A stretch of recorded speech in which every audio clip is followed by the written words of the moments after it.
बकिया video देखने से पहले वीडियो को लाइक करें, राहम टीवी चैनल को सब्सक्राइब करें और बेल आइकन पर क्लिक करें। शुक्रिया। अस्सलाम वालेकुम हज़रत। जमील हाज़िर हूँ यहाँ पे आपकी खिदमत में खानकाह में।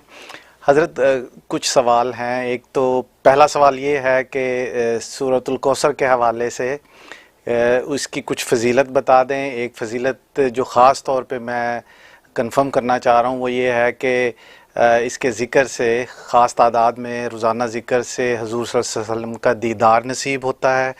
क्या ये बात दुरुस्त है?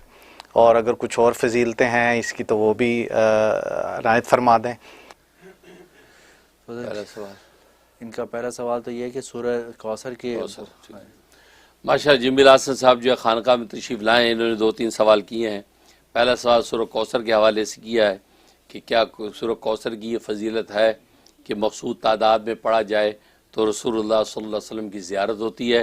हाँ बिल्कुल, आप शब जुमा में 1000 मरतबा सूरह कौसर जो है तिलावत कर लें तो इंशाअल्लाह ये लिखा है कि 3 जुमों के अंदर ही आपको रसूल सल्लल्लाहु अलैहि वसल्लम का दीदार नसीब हो जाएगा।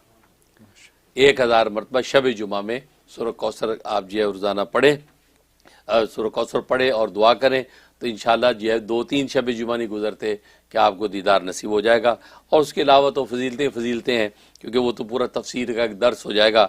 लेकिन ये फजीलतों से ये सूरत खाली नहीं है क्योंकि रसूलुल्लाह सल्लल्लाहु अलैहि वसल्लम के दिफा के लिए अल्लाह तबारक व तआला ने यह सूरत नाजिल फरमाई थी। तो आपका दिफा जो है अल्लाह ने किया है तो क्या उस दिफा में ये सूरत नाजिल हुई।